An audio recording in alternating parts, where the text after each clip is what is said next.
Hello, welcome to Recapping with Delora and Ashley. Please follow us on Instagram, Facebook, and Twitter at Recapping Podcast. Also, comment, rate, and subscribe on your favorite podcast platform. We're on all the things. We would love to hear your ratings of the movies and shows we review. Email us your audio file to recappingpodcast@gmail.com and we will play it during the show. Or DM us on Instagram and we will post and read it on air.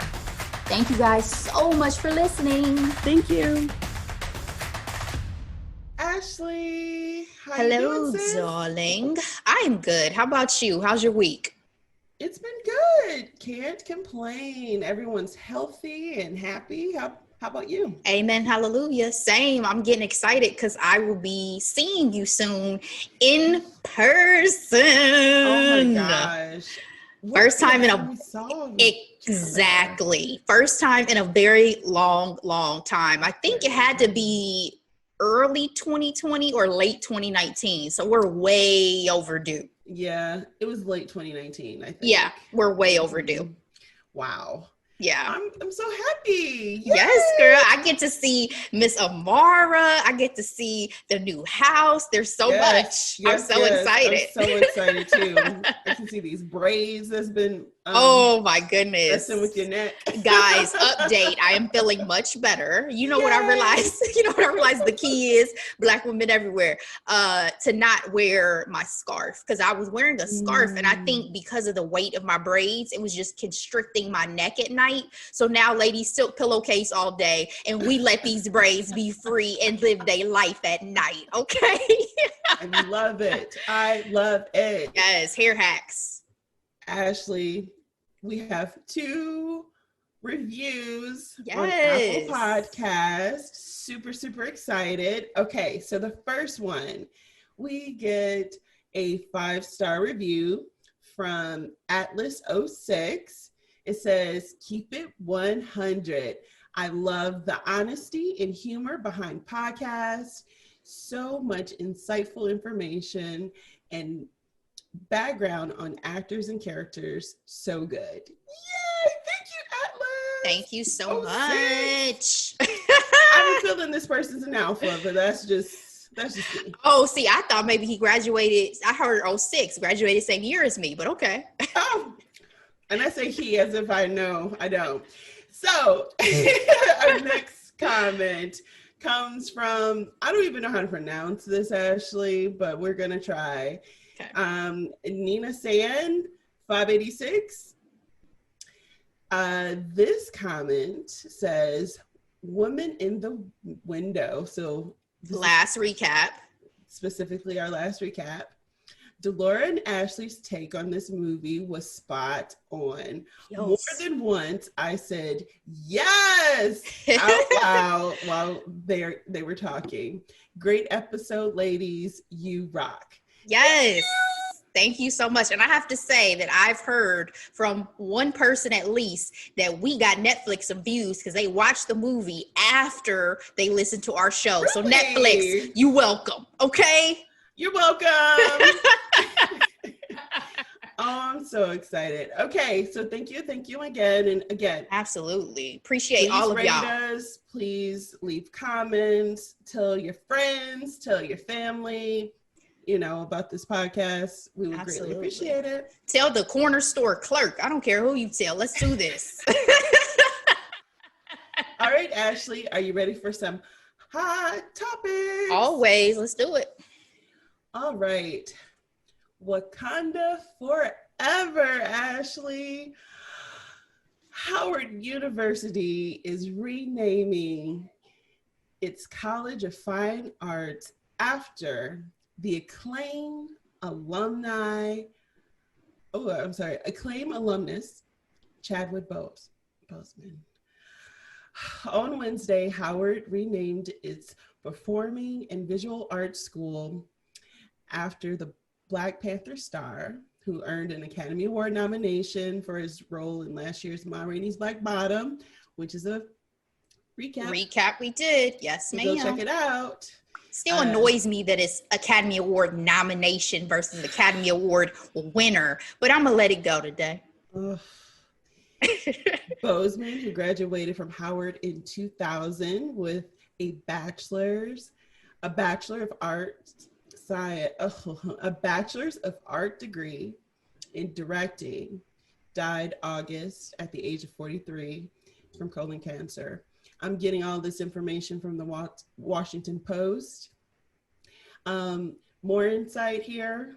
The renaming unites Howard and Walt Disney Company executive chairman Bob Iger, who will be spearheading fundraising for an endowment named after Boseman. Major. And it will help raise money for construction of a state-of-the-art building on campus. The new building will house the Chadwick Boseman College of Fine Arts, the Kathy Hughes School of Communication is the TV station as well. So beautiful, beautiful, beautiful tribute. This comes shortly after naming the great Felicia Richard as their dean for this college. So Ashley, how did you feel when you heard this news? Howard out here doing big things. Let me say, y'all already got somebody in office. Okay. Howard's doing everything right now. Exactly. Everything. Congrats to this, HBCU on obviously really taking the time to honor and recognize and continue to solidify the legacy of the Chadwick Boseman.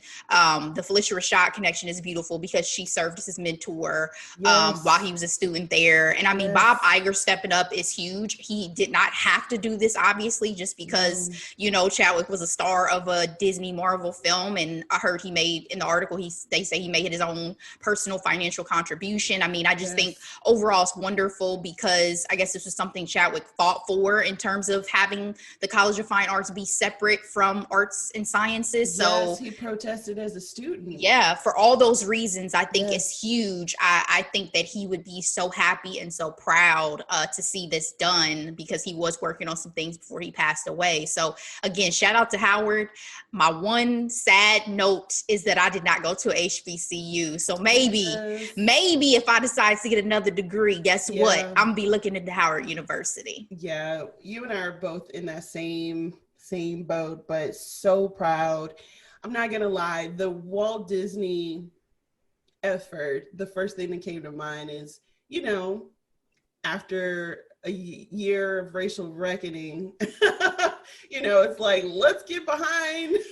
It's not like it's a bad look, obviously. But that was me being cynical. But the sentimental side of me feels as though this really speaks to Chadwick's character. The fact that, like, his performance, his work ethic, his, as I mentioned, character made it all the way to the chair of Walt Disney, so much that he is an active participant in this. Is major. Beautiful. It's major. Again, to your point, it's not a bad look, but at the same time, he could have had just the Disney brand behind it. He didn't have to step up personally himself. So I do agree with you that I think that hopefully his connection with Chadwick on a personal level was what propelled him to be moved to make this act. And again, big things, Howard. Big things, baby. Ashley, here's our second hot topic for today. This comes directly from Vulture, this headline.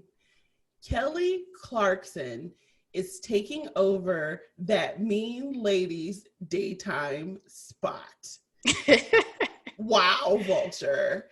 Basically, in this article, Kelly Clarkson is about to be the queen of daytime television in fall 2022.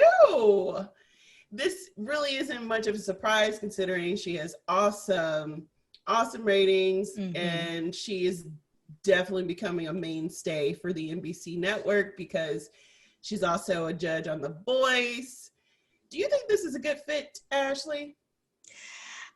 I I mean, it only makes sense. Like, she is the heir apparent to Ellen, as has been proven by, her first season. In the TV programming world, there's been the desire to try to find a replacement for Ellen for years, knowing that she was going to eventually retire, right? Mm-hmm. And obviously, this announcement is really for the NBC owned and operated stations. Kelly Clarkson is an NBC syndicated show, so it only makes sense because they can save some coins. But at the same time, I do think that across the board, Kelly is going to be pushed out and pushed up as, again, the heir apparent to Ellen. So I wasn't shocked or surprised at all. It was more so just like, okay, I guess everybody's ready for Ellen to go ahead and do that swan song and leave. Like, why'd y'all put this out so early?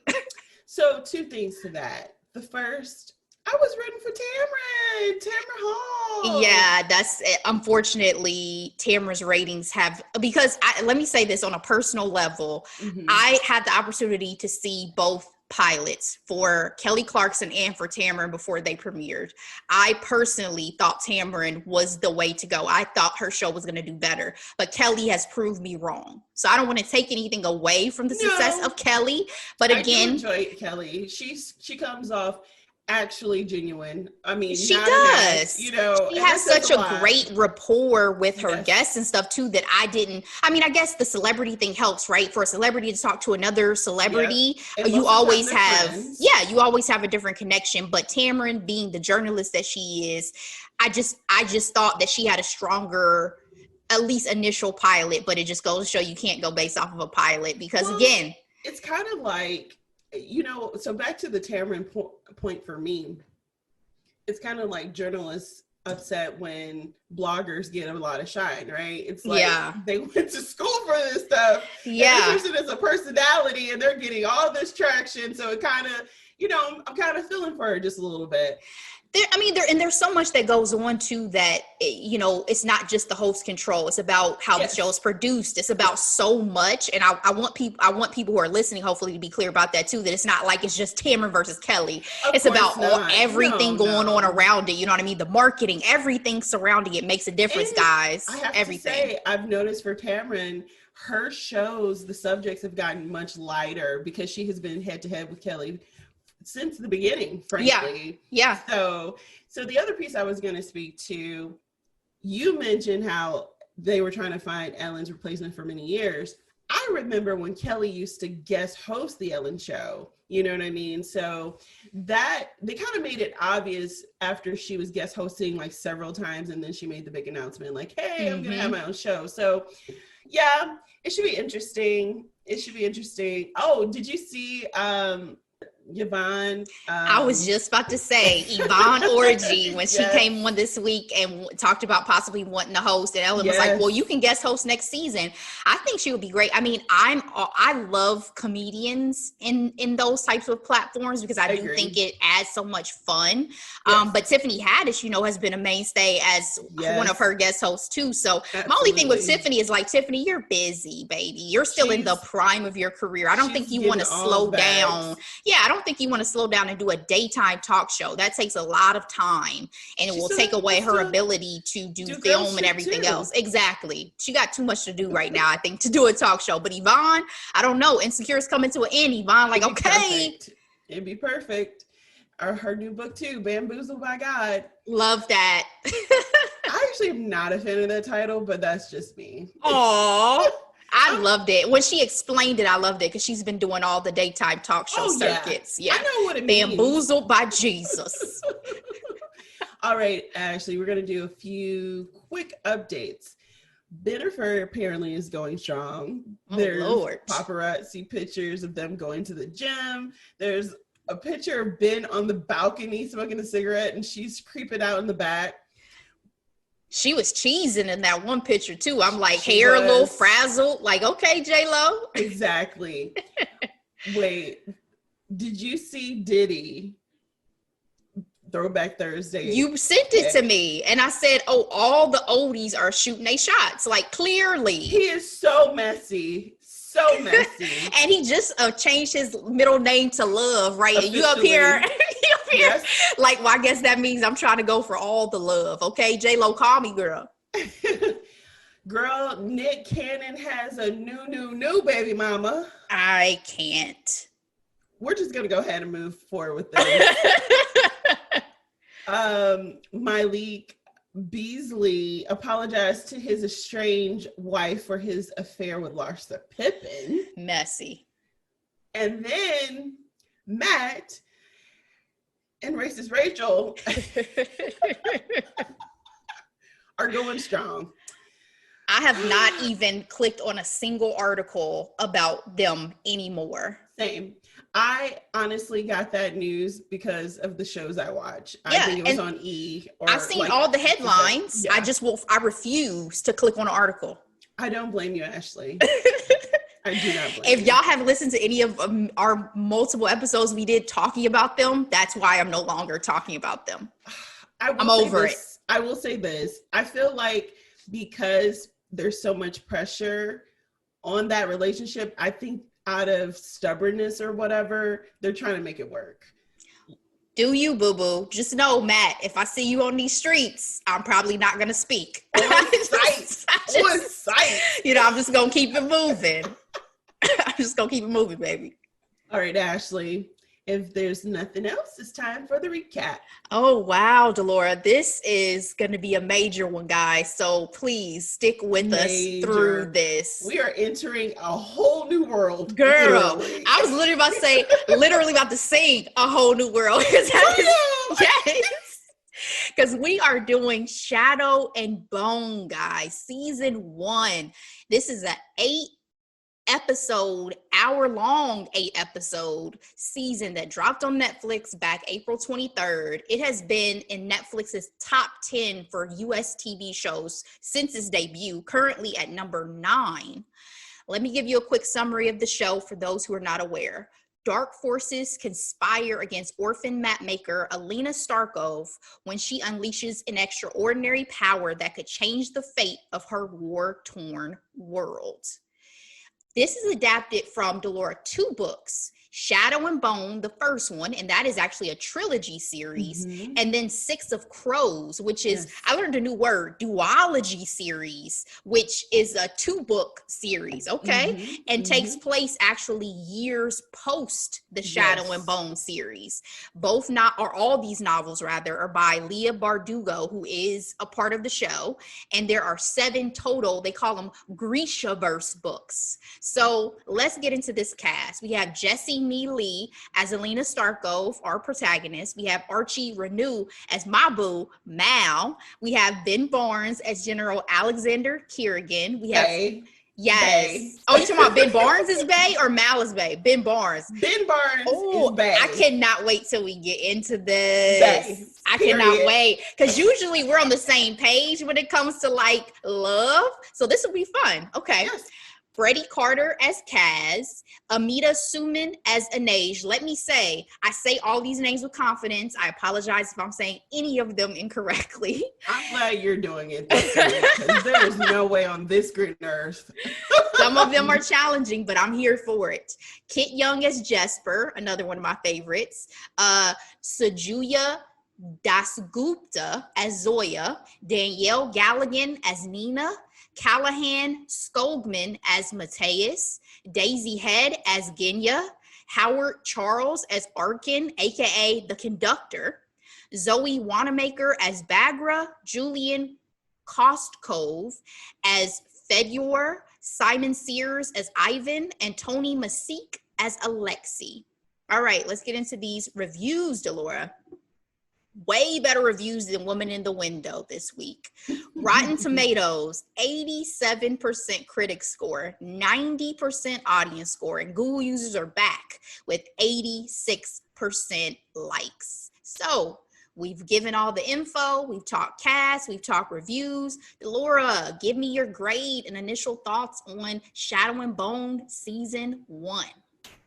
All right, Ashley. I gave this series a B-. Okay. It was fine. So one of the things that our audience is going to pick up very quickly is Ashley and I love a good sci-fi moment. Okay. Yes. I mean, we've talked about The Magicians, Outlander. We were GOT all day till the final season. All day until the final season. Lord. So I was game when I saw, the trailer for this, right? Mm-hmm. Especially because my boo Prince Caspian was in this movie, who's also in another sci-fi movie I enjoyed, The Seventh Son, also on Netflix. Anyway, it was fine. What I did not enjoy, I cannot get down with the 1800 Russia get up. It is just not something that's sexy to me. In some ways, I kind of get it in terms of the war-torn thing, but again, in that particular era, I just think of fallen czars and, Anastasia. Exactly. And outside of that iconic film, it's just not my favorite aesthetic. Okay. And that makes sense because I agree that I think that affected my grade too. The look of the series, the overall look affected the tone. And this may be a little American of me, but just understanding the words they were saying, like the names and I'm already introduced to this new world, but it's like, okay, these are Grecias and these are different types of Grecias. I'm not even going to try to announce or pronounce some of that stuff. And I did find it to give me Hunger Game moments in terms of the love triangle. Mm-hmm. I felt like it also reminded me of a little bit of the one with Shailene Woodley.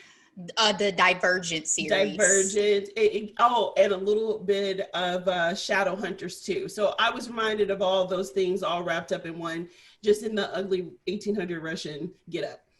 I think you're on par with a critic's review I read on Vox. I think it was about this just really being an amalgamation of all these other fantasy YA series and movies that we've loved, and they just feel like they took bits of that. But apparently the books get better and better and better because the writer was a novice to start the series, and then the character development gets so much richer over time. So I think of all the ones we've done, I am kind of really tempted to read these books, because once you tell me that some books are like, oh, they get better and better, and we've had this discussion, I am down for a long series. I need to get fully invested in my characters.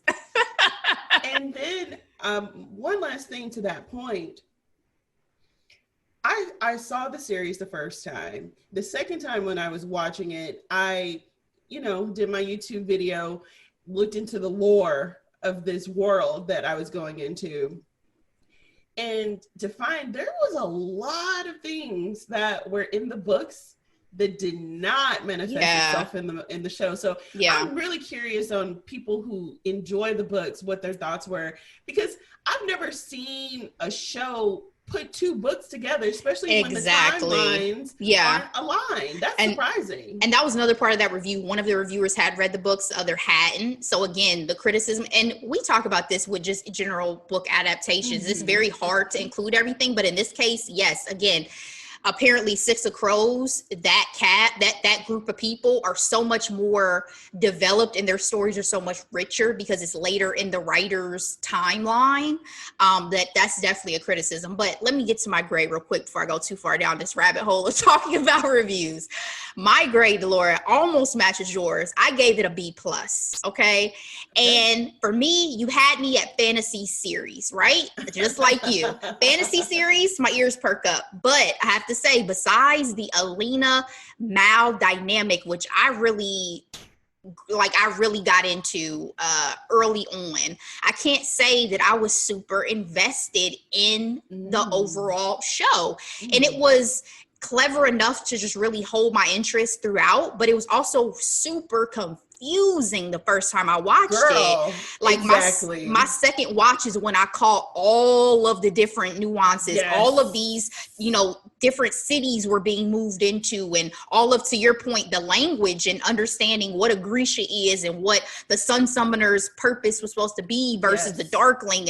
It was just a lot for me to take in because it wasn't set up. So one of the things that I'll say about fantasy series is I love an immediate setup of the world we're in. I like explanation. information. Yes. Because it's not normal to hear these terms when you first jump into something, and that just wasn't there for me. So again, it propels me to possibly want to read the books, but it also just, it wasn't mind-blowing, and I'll have to see what season 2 really brings to step this storyline up, you know? I'm glad that you said that. I wanted to piggyback on what you were saying. I was so confused watching it the first time, to the point where I became disinterested at a point, because it was like, I don't know where we are in the scheme of things, especially when you're talking about Elena and what she's doing in the little palace and the gang, you know, the crew, you know what I mean? Yeah, I'm Jasper like, and Inej and Kaz. Oh, girl, and let's not talk about Nina and the old dude. Mateus, yeah. So I was just like, at one point, it just became so overwhelming. I was like, it became overwhelming to where I became disinterested. And so when I watched it the second time, I legit Googled Shadow and Bone lore. I had to go to this fandom site so I can get a map, so I can see where we are, where's the fold, and why does it matter? Okay, so. Yeah. So I guess to our point, guys, you probably need to watch it twice to fully absorb everything that goes. So it was, because again, that was 8 hours. So when you wonder why I only have one hidden gem this week, is because I spent a lot of time watching this show. So anyway, guys, those are our grades. B- for Delora, B+ for me, and we're about to get into the good. Spoiler alert. Let's get into our actual recap, because again, we got quite a bit to cover. So guys, we're breaking this up.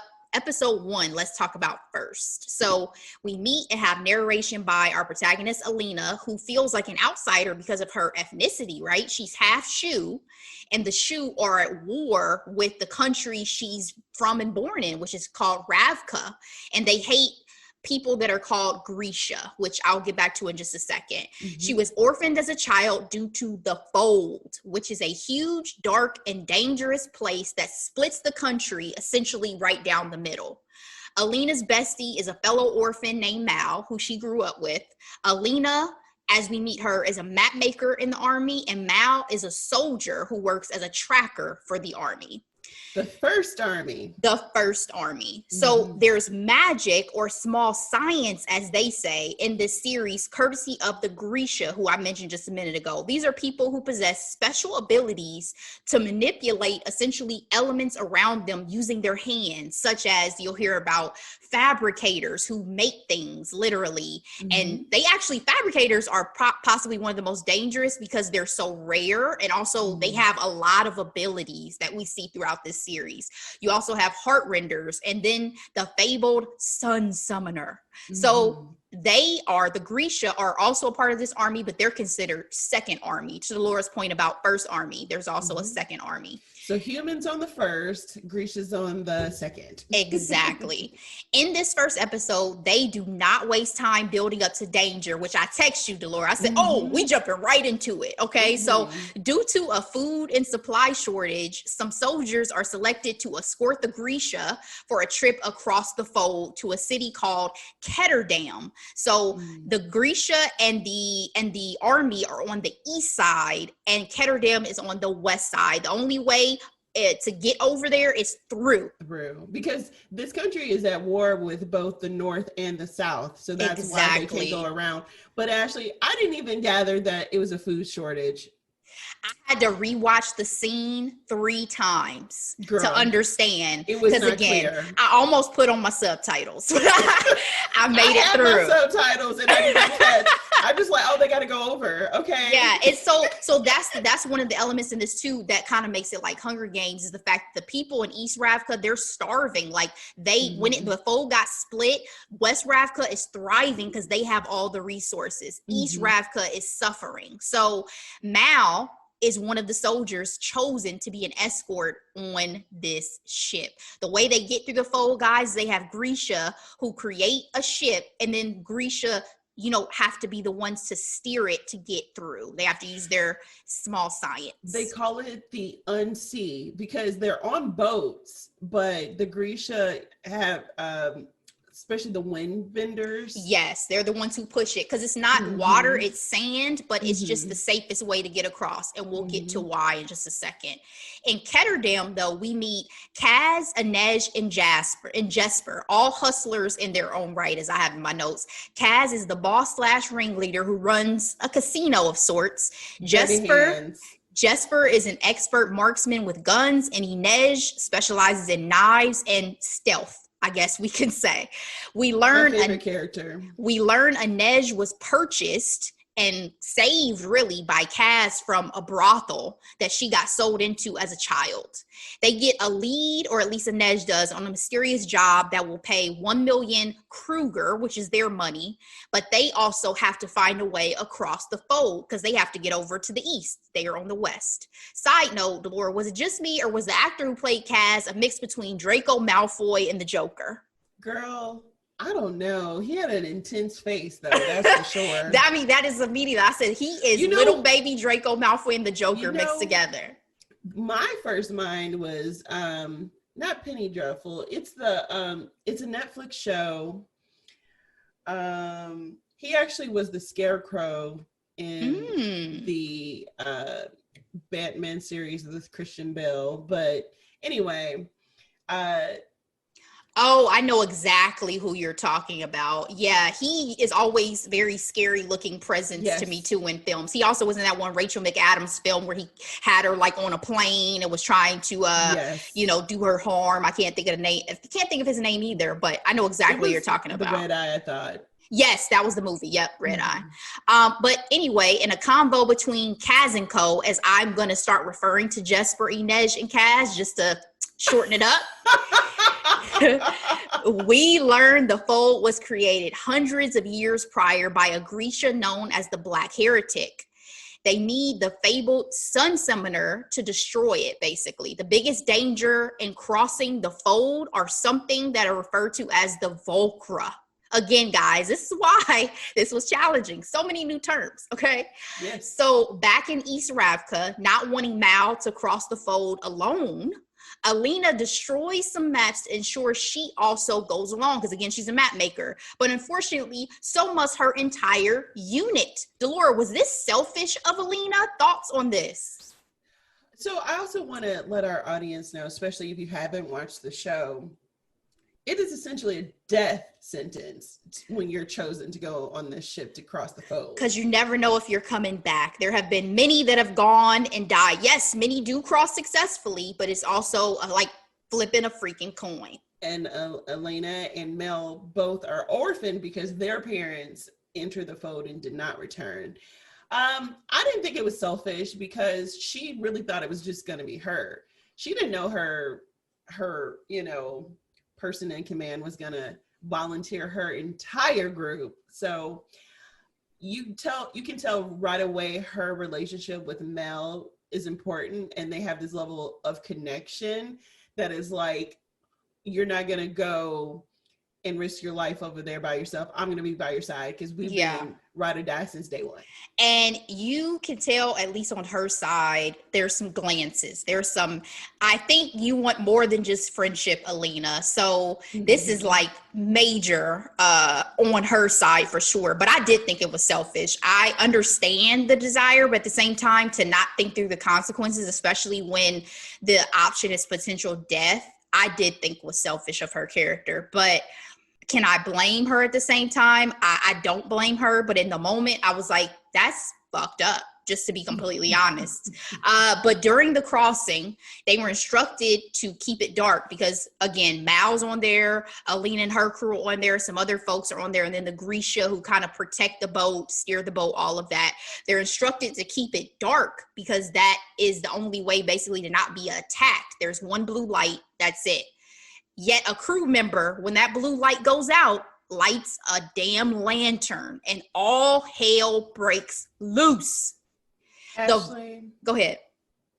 That's the part where I'm like, y'all are falling short on explaining things so much so that the Grisha in charge should have let every single person on that boat understand that if this blue light ain't on, there'll be no light. You know what I mean? Exactly. Like, and I think what's unfortunate is possibly in the lore of the show is possibly lost a little bit that everybody is told about this fold since probably the day they were born, right? And so I think the thought is, you know, that you're encountering this super dangerous place. So anything I tell you, why would you not listen to? Like, you're an idiot. The equivalent of winter is coming. Girl, like, you're an idiot. And that just was so annoying to me in the moment, because I'm like, really? Immediately, this is what y'all want to do to me? I thought we was going to build up to a finale, but nope, let's get right to it. So, Delora, the Volcra that was referred to earlier are large, scary, flying creatures that not only attack you, but want to eat you. And they attack immediately. When one grabs a hold of Mal, because, I mean, they're taking people out left and right. Girl. When one attacks Mal, Alina jumps in only to be grabbed herself while holding on to him. And we see her suddenly turn into a burst of light. So cut back to Ketterdam. To secure this 1 million Kruger job, Kaz and Co. bring the guy who's hiring a Grisha heartrender, because this is what he asked for. Essentially, a heartrender has the power to control someone's heart in various ways, whether that's slow you down to calm you down, whether that's kill you, whether that's influence your behavior. They have a lot of different specialties. But in this case, he needed the heartrender to get information out of Alexei, because Alexei was one of the members of the army crew, specifically one of Alina's mapmaker counterparts, that escaped the ship while it was under attack and crossed the fold to the west on foot alone. Yeah, Ashley, at this point, really quick, it was not clear during the opening of this episode that we were on 2 different timelines until we got to this point. Exactly, because then it's discussed that it had been 2 weeks. Alexei has been kept hostage in some man's basement for 2 weeks. Now, how this man got Alexei has not really ever been made clear, but apparently because he's wealthy, I guess he figured it out. So the heartrender... This doesn't happen in the books either, by the way. Okay. He does die, but not by this man. So Alexei is calmed enough by the heartrender to tell them what he saw, which is that there was a burst of light and it was the sun summoner, he believes, and that her name is Elena Starkov. So he was told by the man who was holding him hostage he would be released. Instead, he's shot and killed. The man's name is Dresden, by the way. Oh, just the snarky comment of, oh, you can go free. Never said released. You will go free, meaning, I'm about to, and I knew he was going to kill him. I mean, that was obvious. Yep.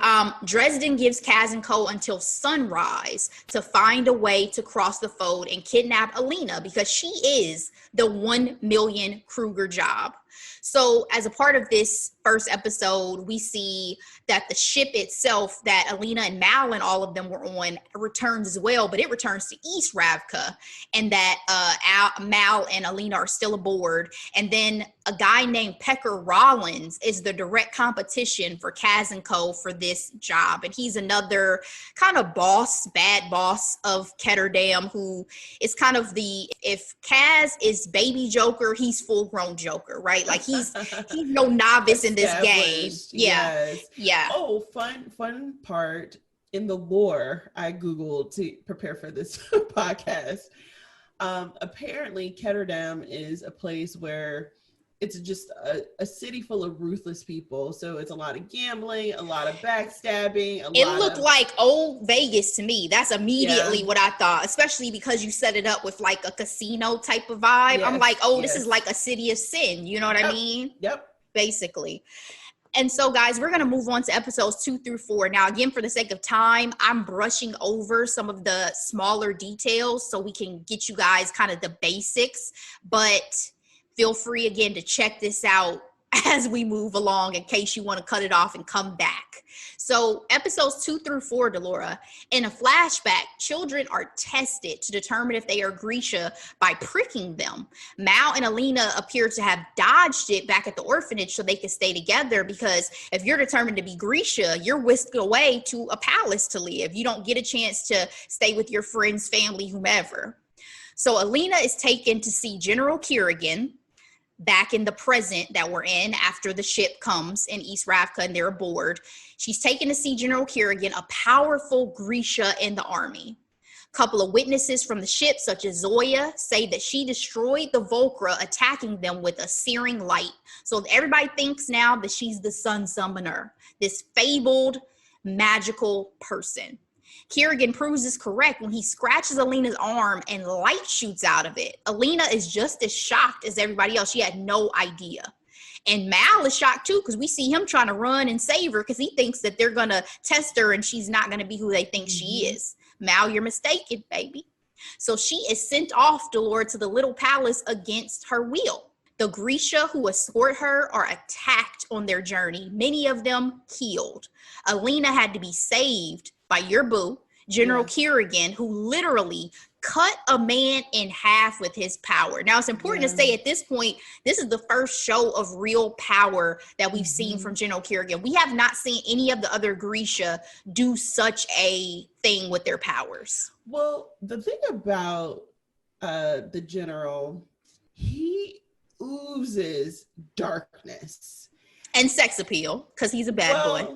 Well, I wasn't going there. He does. But I bring that up because he was so hard to read. Obviously, as an audience member, I'm looking at him through Elena's eyes. Yes. But he was just so hard to read because it's like, I don't know where your intentions are. Absolutely. And he has the air of mystery that he's, I think, holding up at this point, right? Yes. And we see that he decides he's going to be the one to escort her personally onto the little palace, while explaining to her that basically her purpose, they want her to destroy the fold. But Alina is not here for it. She's like, listen, can't you transfer this power over to somebody else who can really use it? She's young. She's a baby in this Grisha game. She doesn't know. It's also important to understand that she's an orphan, and for the show, not so much the books. So in the books, she was, I'm assuming Russia, or just, not just, but a white woman or a white girl. And so people criticize her because of her economic social status, right? But for the show, they decided to add an element of race to it. So, you know, which the writer has said helps to eliminate their race problem in the book, essentially. Yes. So we're dealing with an insecure girl. So you're giving someone who doesn't have barely any confidence that much power. She doesn't know what to do with it. And so the first thing she wants to do is give it away, which is what the devil wants all the time. And all she wants is to be with Mal. That's her best friend. That's her comfort zone. Why would you want to be, why would you want to be taken away from all that you know, right? And go into something that you have no idea about. So great point. But again, she's a baby Grisha. She doesn't know yet. So Pekka Rollins back in Ketterdam tries to scare Kazenko off the job, but there's some untold bad blood that Kaz has with him that forces him to continue to go forward. He said, never make decisions out of fear, only spite. So his intimidation tactics do not work. So Kaz and Co find a man named the Conductor through a series of events to escort them through the fold into the little palace, because the Conductor has this type of transport that he's created that will help them to make it safely across. Inej almost killed him initially, though, after the madam at her old brothel tries to trick her to foil their mission. Inej was told if she killed this man, she'd gain her freedom, because the madam claimed he was a sex trafficker. And again, Inej and her brother were trafficked as children. That's how she ended up in a brothel. Now, it's important to note, too, Inej is the only person of Kaz and Co who believes in a higher power. So she is not here for murder. It's against her beliefs. But in this case, she's so desperate to be free of this brothel and this debt that she owes that she was willing to try and do it. Kaz puts his club up as collateral so that Inej can come with them on the trip across the fold despite her debts. And there were some eyes, although I didn't appreciate their googly eye moments. Between Kaz and Inej. Yes, because I feel like the power dynamic was very off because he owned her or was renting Essentially. her. And I was like, this is kind of gross. I don't like it. I just was curious, like, how their relationship started. Like, what made him see her and realize she was special? Like, there was just so much untold about being beautiful. Well, but I'm sure there's probably many that are beautiful working in that brothel, right? Like, he mentions, like, when she says, oh, there's the person I got the information from for the 1 million Kruger job. She also is someone who I think you should consider taking. He was like, I only invest in one of a kind, and you are one of a kind. You know what I mean? So I just feel like there's more to that story. But again, we're coming in smack dab in the middle, and I'm not going to get that history right now. So I'll let it go. The conductors, Grisha Connect, Nina, a heartrender who he was relying on to help get them into the little palace once they got to East Ravka, is kidnapped by the Druskella, the same people that tried to kill Alina. They kidnap and take Grisha for trial and execution because they believe they are witches, Delora. Yes, they do. Oh, the other thing too, fun fact about the conductor, not in the book. So Interesting. Yeah, they created this character for the show. Well, I thought it was a good addition because he plays some vital roles. Alina, when she's taken to the little palace, ends up bonding with her Grisha tailor named Genya and finds some acceptance, except Zoya. She's made to... Exactly. I didn't appreciate that whole dynamic because it seemed like she called her, didn't she call her like a half-breed or something like that? And I'm like, sure did. Aren't you also of some foreign origin? What is this? What is going on here? Anyway, she's made to show off her abilities alongside General Kerrigan, impressing the king and all the Grisha who are there to witness, right? And obviously she was jealous too on a number He's super jealous. Yeah, on super jealous. Because you think about it, she was probably always thought of as a little more special. Her powers are wind powers, so she helps with the trips across the fold, things like that. But at the same time, she also lacked respect because there is a respect that the sun summoner is supposed to have given her abilities that Zoya just did never have for her. There are also, we realize in this scene, political motivations to get rid of the fold, at least on the king's part, because he talks about the fact that West Ravka has been discussing becoming a sovereign nation. So again, imagine that, guys. He is the king over all of Ravka in his mind, and yet because of the fold, the other side of it is really trying to make a run at independence. So obviously that's a direct threat to his power. So the king's spiritual advisor was creepy AF, but quite knowledgeable. I had to rewatch his scenes a couple times too. I actually appreciated his scenes after watching it the first time because he offered a lot of insight. His delivery was weird. Creepy AF. I don't know what the goal was for that, but I think that's yet to be seen. I think if they have a season 2, I think we'll get a little more elaboration. But I think at least his purpose for the first season is to be a guide for Alina in ways to understand the history because he gives her asking some critical questions. He made her think, right? Yeah, and he also gives her a book with the history of the bonesmith who made creatures from his own bones and worked to magnify the power of all Grisha by killing these mythical animals and then melding a piece of them into their bodies to increase their power. So only the Grisha who takes the life of one of these mystical creatures can take that power, but he's the powers are amplified. Exactly. The spiritual advisor is laying the groundwork for information that Alina is going to need later down the line. And for the book, I thought this is fascinating because I thought the show was pretty dynamic for choosing the way the bones are amplified. They were simply pieces of jewelry in the book. Yeah, versus they made it gory in the show. Yeah. Alina ends up training with Elder Grisha Bagra, who apparently trains all Grisha to try to learn how to harness her powers. Doesn't go so well from the jump, though. The conductor, Kaz and company, going back to their storyline, barely made it across the fold alive due to Jesper's gambling antics, because Jesper always gets distracted. Made them short on coal that they needed for this transportation that the conductor has. But thankfully, Jesper's shooting skills, as well as the comfort of Milo the goat, saved the day. That was cute. I loved that weird relationship he had with this goat. But it reminded me of people who like goat yoga. I was like, okay. Absolutely. I enjoyed Jasper. He was a lot of fun. Although, I have short patience for irresponsible people, and he was definitely irresponsible. His distractions come out useful though as we move on later on, because he's the one who doesn't rush to get to certain things, and that benefits them at a certain point in time, which I'm going to get back to.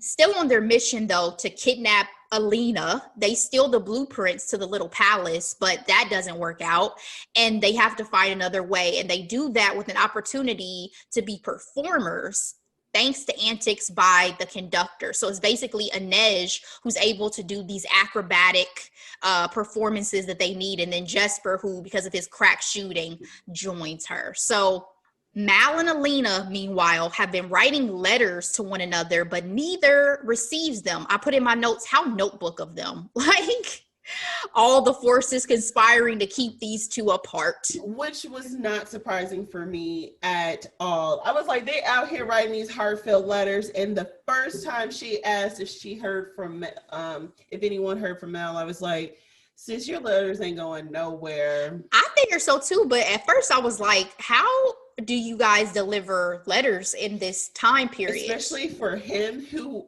he's a trucker. He's all over the place. He was in the middle of nowhere. Yeah, like at least it made sense on, what was the one thing where it was like birds? The birds would deliver it. Game of Thrones. That's what I was thinking, but I didn't want to be wrong. But yeah. Hunger Games. Yeah, like where's the transport? But anyway, that's just a small detail. To try to see Alina, though, Mal volunteers to be a part of a tracking party to attempt to find a mystical stag that General Kerrigan is after, and will award whoever finds it with the trip to the little palace. And Mal at first is going to go alone, but two of his friends who are in the army with him volunteer to join him. Now, again, this mystical stag falls back into our discussion about Alina's discussion with the king's advisor, and that whole idea of killing these mystical animals to be able to amplify one's power. Alina, meanwhile, spends time with and bonds with General Kerrigan, aka now, call me Alexander. Is this a love triangle forming in this show? I believe that's what it was, actually. So do you have a team at this point? So I actually never had a team with this particular love triangle. So the reason why I do enjoy the general, or Alexander, he's Prince Caspian, you know what I mean? And although he's extremely dark, this actually goes to the reason why it's like a B-, and I'll explain later.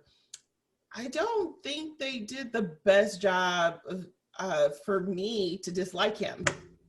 Okay, well, I look forward to getting back to that as we go on into this show. Oh, and with Mel and Elena, obviously he's the guy, right? But that dynamic reminded me a lot of my beloved Hunger Games with Katniss Gale and Peeta. But then I realized, with Gale. Okay, right? I was gonna say that's what I was thinking guy. Too. Yes. And the only problem with that was, if you don't say nothing, closed mouths don't get fed. That's all I got to say. If you don't put your feelings out there, how will the other person necessarily know one way or another? And that's a great point. I definitely got the Katniss Gale vibes from their relationship, but I didn't want that to be the case because in Hunger Games, I was Team Peeta.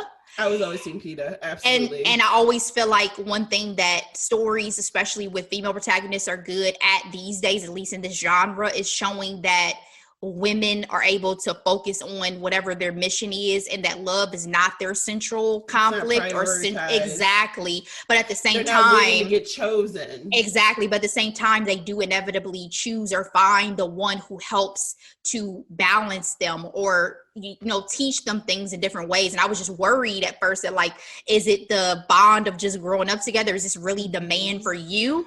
Well, see, to that point, Ashley, even again, going back to the wonderful Katniss and Peta relationship, with 2021 eyes, was it really that great? Because they ultimately bonded over trauma. We talked about this in a previous podcast as well. And so, essentially Mal and Elena bonded over, the traumatic experience of being half-bred, quote unquote, orphans in a foreign land. So that's where I kind of sometimes, I wasn't 100% all in with that particular couple. I think the thing with Peta for me too, though, was, to your point, yes, a lot of trauma, but personality wise, he offered things to Katniss that she did not possess. Exactly. And so with Mal and Alina, I was still trying to figure that out, but am I here for it? Yes, because I love a good love story, and I love the idea of falling in love young and that being the one for you. All of that was just so cute. So let me move forward, though. In a flashback, we see Alina cheated the Grisha test. She did end up taking it, but she cheated it by cutting her hand, because the Grisha test used sudden pain to detect abilities, but since she had already cut her hand, nothing happened. In this sequence, though, when we get back to the present, she loses her faith in her bond with Mal when she doesn't ever hear back from him, and asks Genya to remove the scar from her hand, because she had the scar from cutting her hand. Mal has a scar later from doing something to try to get close to her. It was a moment, and I thought they did a good job showing it too.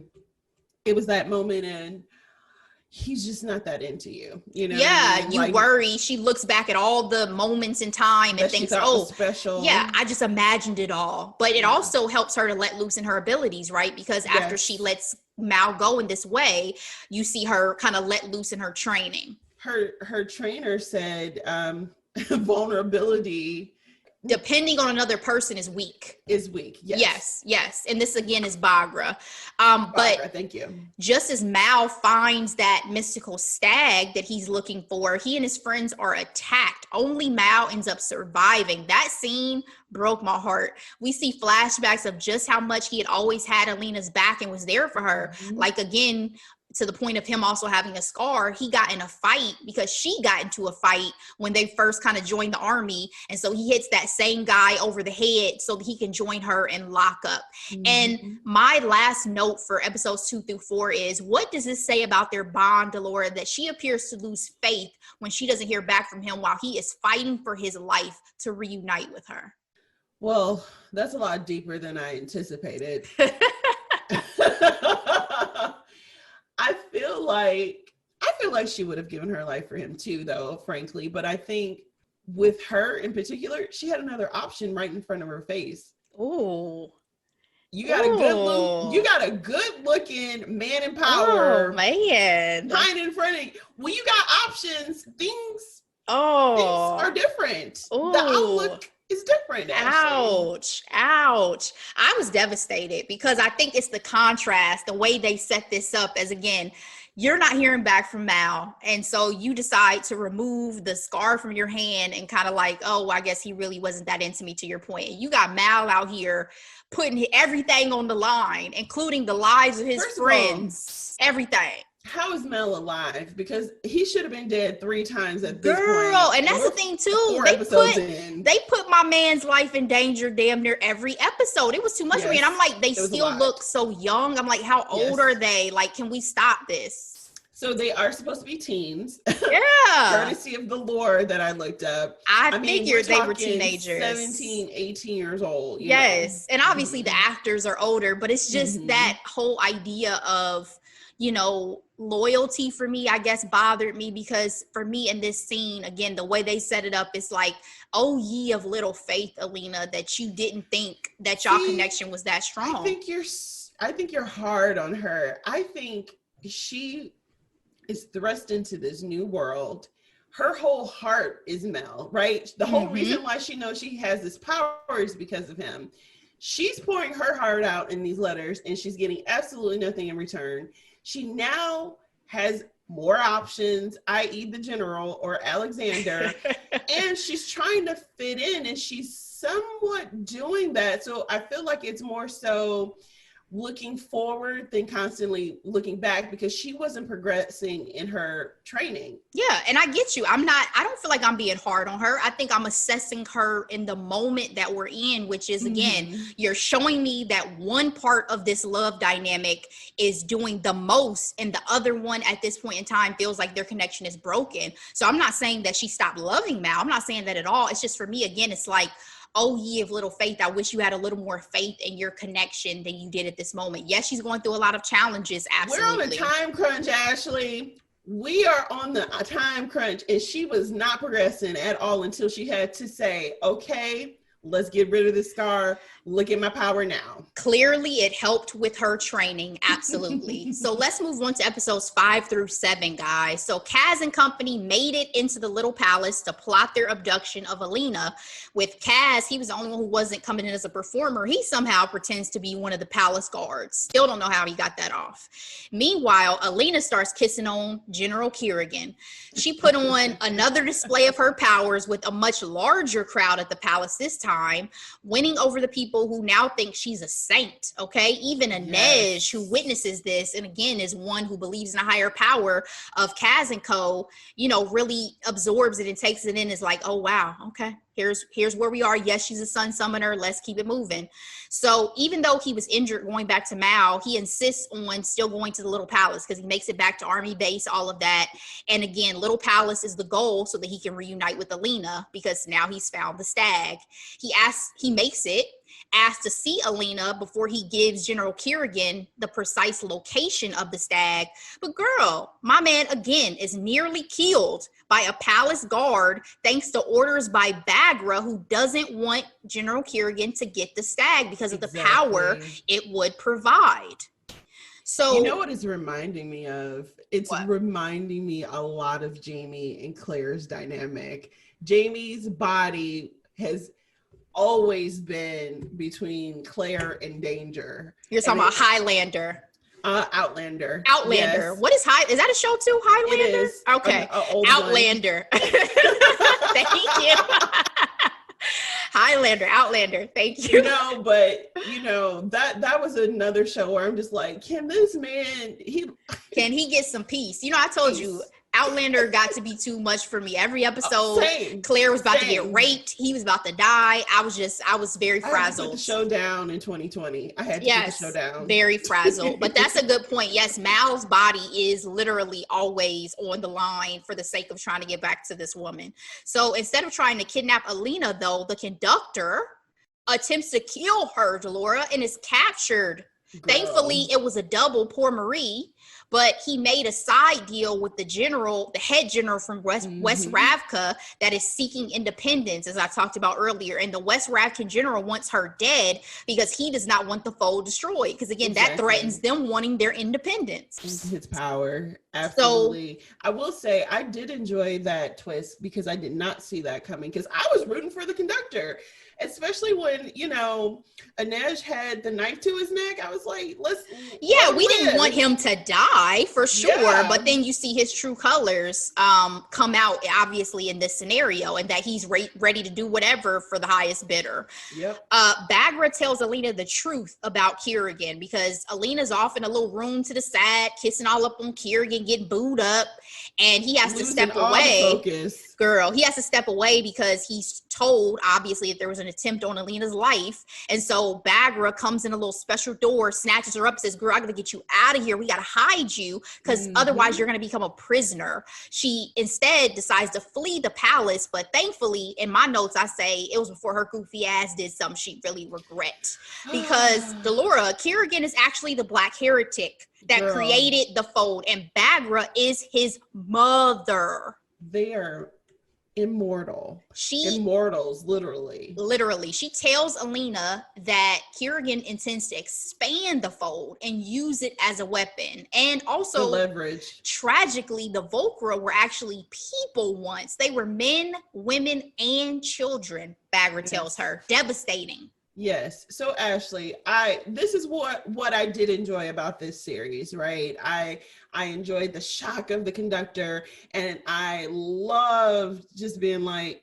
you know, I knew Alex was dark, but his motives, at least from what he was telling Elena initially, seemed pretty clear, because his main goal is to protect the Grecias. And so to think that's his mama and everything too, and I'm like, so sis, why were you training her then? Like, what was your goal at this point? But again, she heard about the stag, and so it was like, oh no, he can't get a hold of this. Exactly, because he's obviously in this moment it's like an aha moment for the audience, because we're like, oh, so now you get conflicted, because I have to tell you, when I first watched it, I was initially confused about whether or not I liked General Kerrigan. I was like, oh, love triangle forming. Oh, he's cute too. Oh, is he gonna be the PETA? You know what I mean? All those thoughts I had, and then when this came out, it was suddenly like a shift, because you're like, oh, he's really this person who his motivations aren't 100% clear, and his own mother is saying that he has bad intentions. So for me also, though, if I'm clear, and I'll explain a little bit more once we get further into the series, I still wasn't 100% like, I hate the Darkling. I was not, because you don't know whether he meant to do all these things he did. And another thing I found out from the lore page with the books, I guess they only called him the Darkling, so there was no gotcha moment in the books. So I thought that was fascinating. Okay, that makes sense.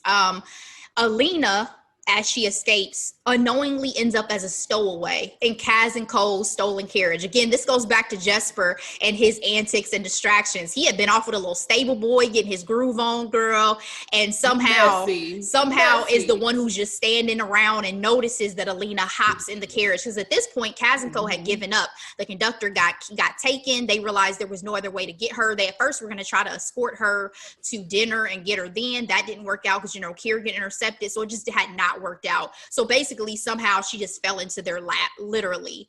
But once they arrive at their location, she gets out and she's like, listen, I'm not playing captive with y'all, and uses her power to get the fuck up out of there. She reunites with Mal finally in the woods. Delora, it had been like we hadn't seen them together since like episode 1 or 2, early episode 2. So even as an audience member, I felt relief that finally they're back together and can talk, because he had tracked her after overhearing a convo between Bagra and Kerrigan, again, explaining their dynamic, her telling her son what she had done. Hey, good luck finding her now. You're going to need a really good tracker. Yeah. And you don't want to be with the guy who intimidates his mother. Yeah, he said, mother, watch out. You sure you know what I'm gonna do? He's a little crazy. Realized though during the reuniting that they had both written each other. Again, how Notebook, I wrote to you every day for a year. And finally have that reconnect moment, that hug. I felt it. So at this point, Delora, yes, I am Team Mal so hard. So hard. This is my frustration with their relationship dynamic. Can someone just simply say, I love you? Can we just say it? Because all this stolen looks and, oh, we're better. Because obviously you can tell they both were not capable of going the next step or the next level to level up in this relationship. Because they've been friends for so long, but I'm just like, y'all, Mel, you almost died multiple times. Elena, you were held captive. You finally reunited, and you cannot express how you feel? I get the frustration, but again, they are still just teenagers. And to your point, they do have this long relationship of just being friends. It can be hard to take that next step. And as somebody who I personally can relate heavily to this, because I'm not always good with expressing my emotions to people and my feelings to people, I totally can understand that. But as an audience member, I get the frustration because they said so much in their letters, but So then much. once you get it, but that's like our era of like, you can text a whole page to somebody, but once you get in person, you get real shy real quick. So yeah, sometimes it's easier to put how you feel on paper than to tell somebody to their face. But I loved it. I loved that they got back together again. I felt relief when that hug came. I was like, oh, you're so tall. Anyway, General Kerrigan and some of the Grisha tracked down Kaz and Cole looking for Alina because, you know, at this point, General Kerrigan thinks she was taken, not necessarily that she left her of her own accord necessarily. Because the dark manipulation of it all, he was pretty positive that he had her around his pinky finger. Because he thought that, listen, I've been distracting this girl with my charms. He's almost he's almost like a vampire in that way. Yes. Very, very, manipulative. Yes. Damon on Vampire Diaries vibes for sure. Kaz and Cole managed to survive attempts on their life by Kerrigan and his crew and end up stealing Kerrigan's carriage. But girl, Kerrigan ain't got time for it. He goes after Alina instead of worrying about them because while Alina and Mal have suddenly decided to pursue the stag, he realizes this as well. Like, oh, they're hoping to get to this before me? Okay, we got to go track these mofos down.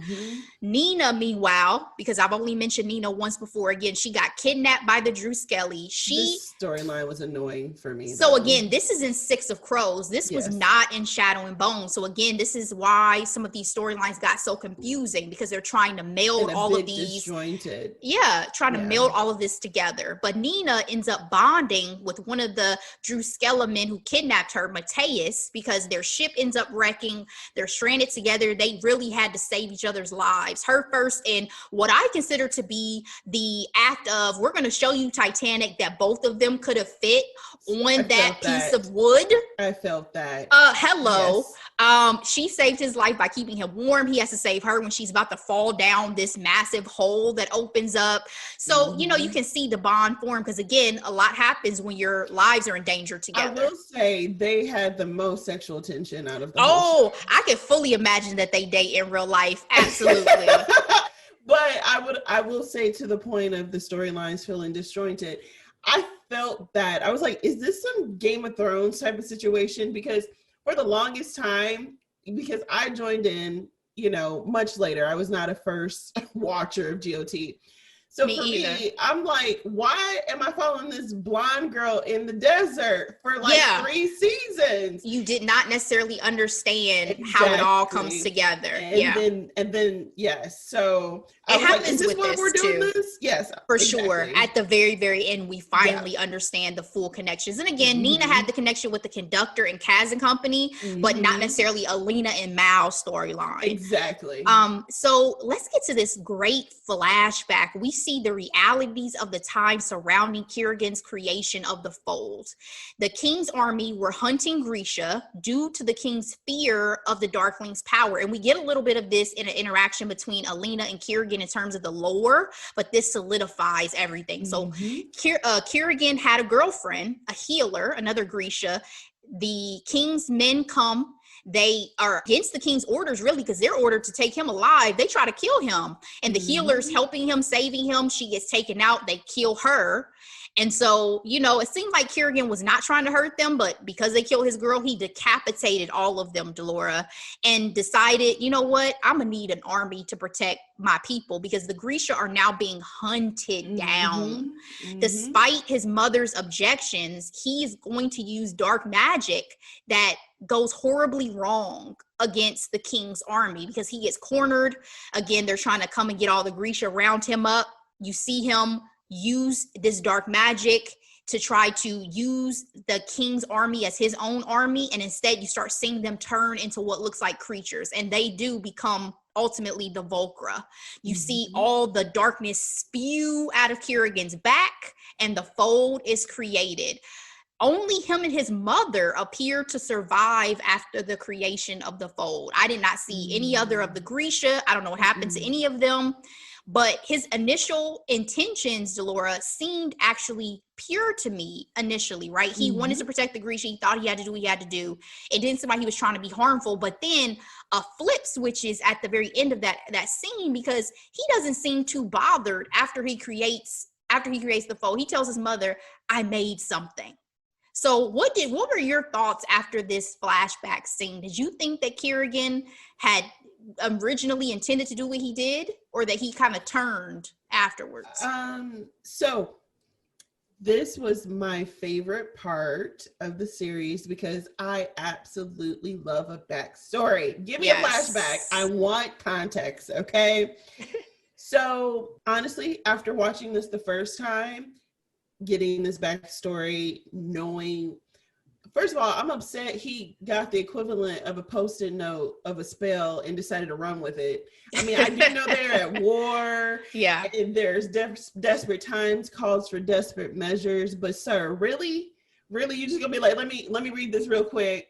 Okay, got it. Let me put this into action. When his mama begged him, she was like, we do small science. We do not do magic. And to your point, in a couple of recaps ago, there's always a price to magic, right? Always. So after watching this the first time, I really didn't think he was still that bad, because I feel like his ultimate goal was to protect his people. Yeah. I think where it goes wrong after watching it again is he's extremely ambitious when it comes to him wanting power. And I think when you're willing to do anything for power, that's where it's like you don't have a North Star. You're willing to do anything and everything, manipulate, people, create creatures and not bat an eye about it. You know what I mean? Girl, because the Volker are horrifically scary. Yes. But I will say also, I wondered if, because again, I agree with you. I did think his intentions originally were pure,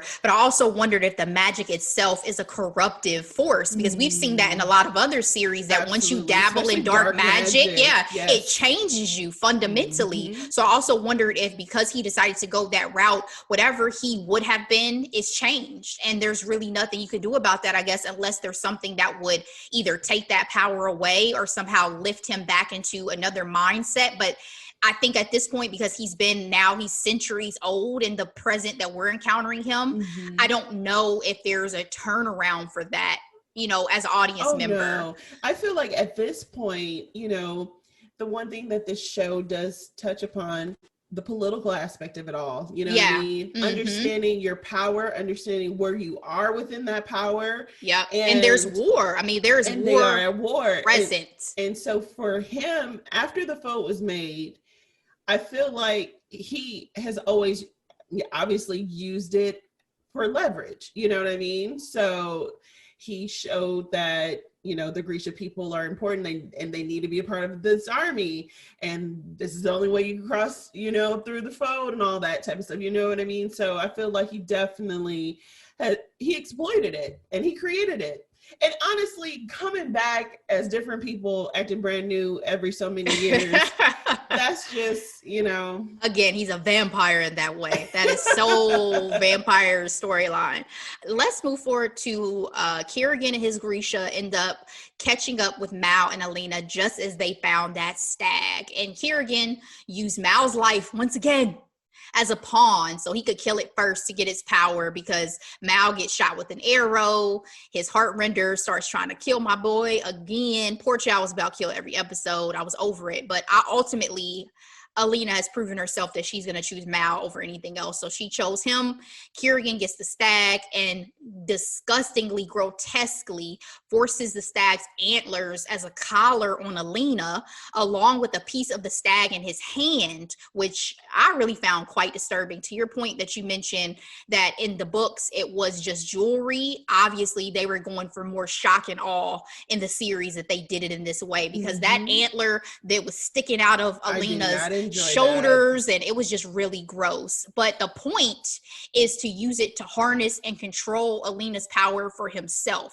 At this point, Kerrigan claims he wants to use it to end all wars and protect his people. But again, he does not say he's trying to use it to destroy the fold. So this part, I think I texted you and I was like, Elena, and I did the eye roll emoji because I was like, girl, if you love Mel the way you say you do, you do, she should have done so much more in that scene. I just was obviously, yes, she's still a teenager and they make awful decisions sometimes, but I felt like she didn't fight for Mel enough for me in that moment where I'm just like, you're really giving up the stag. You do realize if you went ahead and took care of that stag, you would have been able to amplify your power and protect Mel. I just feel like, but she was like, you promised. Well, because of the way that they portray the scene is that she felt she had no choice because at the end of the day, she's not a healer, right? And Kerrigan had brought a healer with him. So even if she had gotten the stag's power and amplified, she cannot, in her mind, fix Mal. And we haven't seen that the Sun Summoner does have the power to heal anybody. I don't know if that comes up later. So I think that was her mindset. But to your point, do I think she could have used her power more had she been able to control it to change everybody around her to do her bidding? Absolutely. But I just think she's still so novice at it that, to your point, it is frustrating. Like, girl, you just about to let your man get whole killed out here. Okay. You don't lose your man and the stag. Yeah. Like you could have gotten at least one out of the deal. But he does hold his promise to heal Mal, but unfortunately Mal is then held as a prisoner himself. Well, you know what he said? Because at this point, so actually I finally can talk to this piece. Okay. So the thing with Alexander, or the Darkling, when he obviously has some level of affection towards Alina, but for me, it was very difficult to decipher whether or not it was him being obsessed with her power or with her. Yeah. And we see this type of trope in other, movies and stories. And in that moment, you realize he probably does have feelings for her, because one of the reasons why he decided to keep Mel alive is to show like, hey, he's gonna, be here and then be gone. I'm gonna be here forever. Yeah, and I definitely want to get to that conversation in just a minute between Mal and Kerrigan. Jump the boat. No, you're fine. I think to your point though, he does not see Mal as a threat, because they're a real threat, because he does think that he and Alina are equals in terms of what their power holds and what their power can do, right? And he has never had somebody, even the healer back in the day in that flashback, she was going to age, she was going to die, that he necessarily saw in the same way that he sees Alina. So I agree. I do think at this point he has feelings for her, but I think his motivations are so intrinsically linked to what she's able to do for him that I just don't think that it's pure the way that Mal is shown to purely love her for who she is. So again, that's why I'm team Mal, but let's move on. Alina has a combo. I honestly wasn't team nobody. I just went on for the I hear you. Alina has a combo with Genya while she's being held hostage, who she discovers made the king ill. And so there's somebody else in power at the moment, and is the reason her letters never got to Mal. She thinks this is her girl. She thought it's her friend. But Genya is a loyal soldier to Kerrigan. How disappointing, I have in my notes. But at the end of the day, she feels like she agrees with what Kerrigan is saying his purpose is, but she also wanted revenge on the king, girl, because he had been raping her for years. She was gifted from Kerrigan to the queen when Genya was 11. So why she does not hold Kerrigan more responsible for being sold off as a kid, you don't get clear, because even Alina, makes that point. But it is disappointing, because I thought this was her friend as well, and you realize she's the mom from The Notebook who's holding back my letters. Well, I immediately went to Hunger Games in the fact of, you can't trust people at the Capitol, okay? You can't trust people at the little palace. Except for Lenny. I could always trust Lenny. You think so? Kravitz? On the movie? In the movie? You went back, girl. Yeah, yes, girl. Yeah. Yes. I can't think of his name in the movie, but y'all know who I'm talking about, of course. But yeah, Lenny. Lenny, it was disappointing. But again, her motivations are she's a loyal soldier to Kerrigan, so she has a point and purpose to what she thinks she's doing. Exactly. So but that doesn't minimize the betrayal. No, not at all. Not at all. Especially because you're sitting here and you see me fully kidnapped, and this is where we're at. I thought we was friends. Bitch, you ain't shit. There's a combo that we go back to that you were already mentioning between Mal and Kerrigan. So again, Mal's being held hostage, and Kerrigan really in this moment attempts to further set up kind of this him versus Mal love triangle for Elena, because he's basically saying, I don't have to kill you because at some point you're going to get old, you're going to die. Me and Alina, we're in this to the death because we're both going to be immortal. She's going to stay by my side. I'll let time do his thing with you. As an audience member, though, the love triangle for me was no longer even on my radar because of who he was and what he had done. And especially once he collared Alina, I'm like, oh, you're sick, right? I said in my notes, who wouldn't have chosen even just a year with Mal over 1,000 years with Kerrigan if this is who he is and the way that he's going to treat her, because she is imprisoned. Yes. I mean, he's definitely not trustworthy. So yeah, absolutely. Mal. Let's move on to our grand finale, Delora, episode 8. Mm-hmm. In the finale, the reason why Kerrigan is holding on to Alina at this point is because they're about to take a trip back across the fold to head to the west. And all of our key players are going to be on board this ship because Mal ends up escaping from his captive using Milo the goat and that bullet that Jesper had left around his neck because they bonded so heavily. And then snuck on board, as well as Kaz and Co. who sneak on board because, again, they're trying to get back to Ketterdam, right? They're trying to get back home. Foreign diplomats are on board because Kerrigan is planning to impress with another show using Alina's power this time. Mm-hmm. Nina, we see, has become so attached to her kidnapper Mateus that when she's caught up with by one of Kerrigan's men, because Nina, we find out, was working for Kerrigan. Like, he knew about her plans with the conductor. He knew about a lot. Yes. We don't know exactly what she does for him, but he sent someone out to look for her because he's like, I haven't heard from Nina in a while. So when that other person catches up with her, which was Thaddeus, one of the Heartrender twins, she turns on him and essentially Grisha and gets taken by slave hunters to stay together and save Mateus's life, because otherwise the Grisha were going to take him back and execute him for kidnapping her. Mind you, he was knocked out during this whole exchange. Yes, because the Heartrender, again, to the point of what they can do, put him to sleep for a period of time.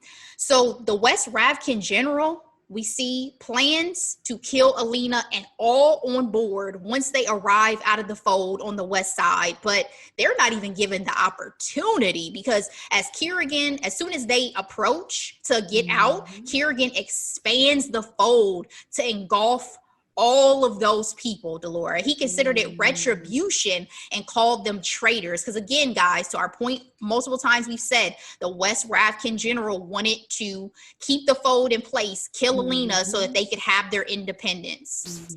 He tells all the diplomats on board that the fold is now his to control and he can move it as he sees fit. He can go to any city, any destination, and now there will be no more war. Everybody is going to answer to Ravka.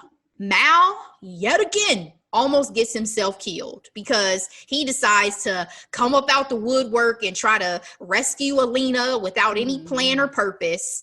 Kerrigan's Heartrender puts him down immediately. He's definitely just muscle. Girl, he had no, and he says this because remember, Kaz and Co are down there with him, like underneath the skiv, as they call ships. And he's like, listen, we need a plan. He was like, listen, I've never said I was smart. Okay. So he goes on up and tries to do his thing.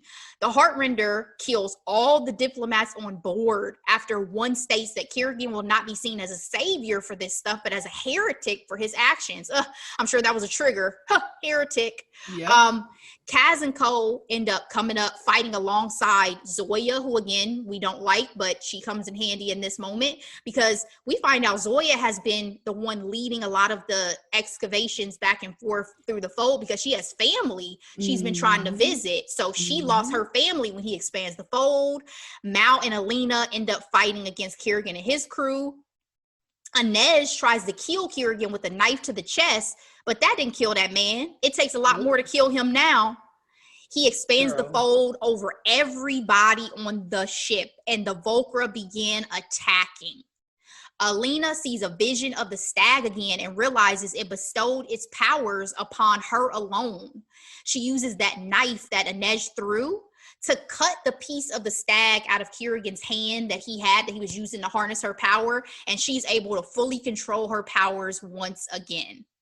So the Heartrender, because of this, tries to kill Alina. Jesper ends up killing him instead. Can't shoot a man with a pretty face, though, and I get that, sir. I was with you on that. And a fight between Mal and Kerrigan, which would have been quick if he had full use of his power. That knife to the hand effed him up. Yes, because you have to use your hands to harness your powers. Yes. Kerrigan ends up getting attacked by his own Volcra, and everybody presumes he's dead, right? Because again, once the Volcra gets you, they eat you. Alina wakes up in time because she's knocked out when the Heartrender tries to kill her, and is able to stave off all the rest of the Volcra and get them safely out of the fold, Delora. So there's a lot of action going on with the journey across, and thankfully most of our crew make it out alive. Inej pledges herself to Alina, while Alina gives Kaz a necklace of the queens to help keep him quiet about her whereabouts. Because again, Kaz was not 100% that like, girl, should I still not take you back with me for this $1 million Kruger bounty that's on your head? He was like, you're very valuable. Zoya goes back into the fold to try and see if her family survived, but she warns the crew to leave Ravka and find new allies. So Alina, Mal, and Kaz and Co head off to catch a ship back to Ketterdam. Now, this is where all of our players finally meet, Delora, to your point earlier, because Mateus is now a prisoner on that same ship, and he's quite angry at Miss Nina, who he doesn't even realize saved his life. He would be dead. I did not enjoy that. So that their storyline was frustrating for me initially because I didn't see the connection, obviously. Yeah. We're at the end, though. The hot and cold situation just was not fun for me. It actually caused me great anxiety. And it's just like we end up back at square one. Like, I've done so much for you and you don't realize. And she was trying to explain to him, but he wasn't here for it. Again, goes back to his old mentality and thinking, oh, you're a witch. You never, you want to put me in the same position that I had you. Because Nina, when she was a prisoner, she was on the ship in chains underneath. And that sounds like an insecure person. It was always so wet down there, by the way. Girl, yes. Always so wet. A living hell for me. Absolutely. But again, they're on the same ship, so we see Nina come up and we see all of our crew. Alina, she plans to get stronger to come back and tear down the fold, but Kerrigan, girl, is not dead. This man at the very end comes out the fold. He's injured but alive, and all of a sudden he has control of these creatures behind him for me. Coming out with him. He's an immortal. Now, did it slow him down? Absolutely. But I was not convinced that he was gone. I don't think he was dead either. First of all, this is season 1 of this fantasy series. You cannot kill the biggest, baddest man that easily. But now I just wonder, what does this mean, obviously, for the future? And what are his immediate intentions? I'm sure he has to go regroup and do what he needs to do. But now, there's a lot at stake and a lot that's going to be going against him. But now he has the full use of the creatures of the fold out in daylight. So he's a dangerous, dangerous man. Very much so. But if you think about it, he still technically has influence with the king. So, I think all of that. Well, again, the king is sick, right? Because that was his intention to get him out of power. So I think we're going to see a lot of elements shift by the time probably we get to season 2. But what do you have any other final thoughts on season 1 before we wrap up? No, overall, I did enjoy some of the twists and some of the turns of the show. I am a visual person when it comes to these adventure stories. Like, for example, one of my favorites is Pirates of the Caribbean. It's a gorgeous film, you know what I mean? And so for this show, it was a little dreary, a little dark and gray. A little dark and gray. Yeah. But overall, will I watch a season 2?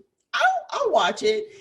Depending on how well it is, will determine whether or not I watch season 3, though. Absolutely. I am on the same page with you. I need to see where they go from here, but I'm still not so invested that they cannot lose me if they decide to have a lot of shenanigans going on in season 2. So I agree with you. I think this, again, was a bit of a confusing setup, but once I watched it a second time, I'm here for it to really explore the Grisha-verse, as they call it. And again, I might end up reading those books, so I'll keep y'all posted. But Delora, Please do. I know that was a lot. For our listeners. I think that's it for season 1, and we'll see what happens next. So that's all I got today, girl. Yay! Thank you, Ashley. Now it's time for Hidden Gems. Would you like to go first? Sure, I can go first. I only have one this week because, again, guys, I had to watch and rewatch Shadow and Bone. So my one is called You're the Worst. This was an FX show that is now on Hulu. It's 5 seasons. I have to say, I started this series years ago and finally decided to pick it back up and finish it. And I'm glad that I did, because I appreciate how they wrapped up the story. If a show doesn't wrap up and finale the way I like, I usually don't care for it. And I think that You're the Worst wrapped it up so nicely and like the way that I wanted their story to end. So I was very satisfied. It is a dark comedy series, very raunchy, but I stuck with it. And I'm, again, glad I did, because it was a very satisfactory conclusion for me for this series. So that is You're the Worst, FX show that is currently on Hulu, 5 seasons. Enjoy. What you got, Delora? All right. I have 2 hidden gems this week. The first is a Disney Plus television show called Big Shot. It is a John Stamos. Yes, PG show, comedy, sports, drama. There are 10 episodes, as Ashley mentioned.